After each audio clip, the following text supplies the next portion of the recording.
It's an introductory type survey course that goes into molecular mechanisms behind physiological processes. It is a large course. It has more than 140 students registered. Great question. An OER is a resource that's been put together and released that you can access free of charge, and you can modify it in any way that you like. This works so that the students will be able to access this textbook without cost to them. And so to me, that's the most important element of this, is availability to the students and being able to use this type of resource to improve their outcomes. Well, I switched from a textbook to a new textbook, and the cost of that was around $150 or so.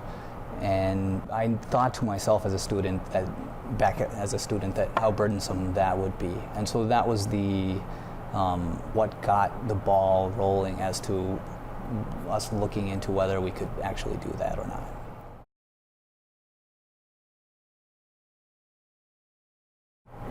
Briefly, the process, my number one consideration was, is the quality of material that I have to present to the students going to be maintained or improved?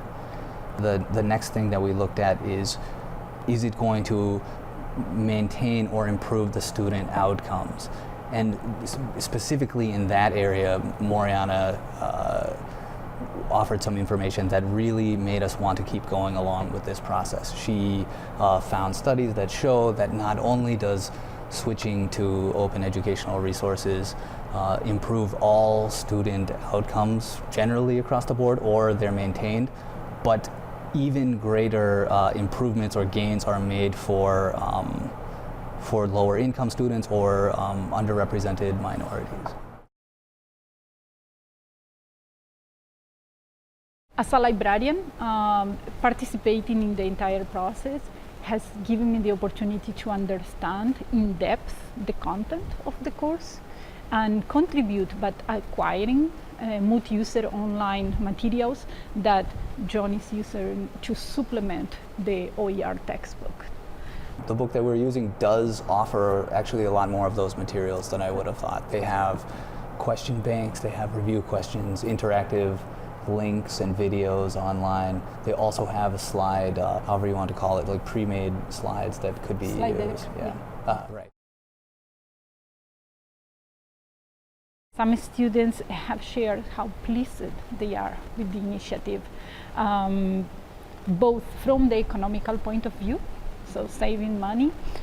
Finally, I have had the chance to help students learn more about copyright and their rights as creators and consumers of information, and that has been extremely rewarding. We recently surveyed the students, and we found that approximately 85% of them report that they have improved access to the text than they otherwise would have, or they're that much more likely to use the text. This was striking to me, about 95% or so reported that not having to pay for a textbook for this course meaningfully reduced their financial burden that they feel this semester.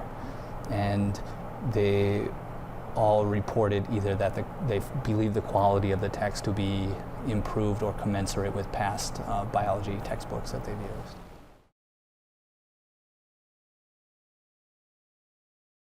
I think John's initiative is already inspiring some faculty or others to consider adopting OER textbooks for their courses. I can say that we are seeing a lot more awareness among the faculty about the impact on students of the cost of books. So my recommendation for a faculty member is to really contact your librarian. We can help you find high quality materials that match your content. There are a lot of different possibilities. Work with your librarian and discover what's the best, what is the one that works for you. And speaking a little bit more to the utilization of the librarians as resources, their input and their work does dramatically reduce the amount of individual effort that a faculty member or a group of faculty members would need to input to enact a change like this.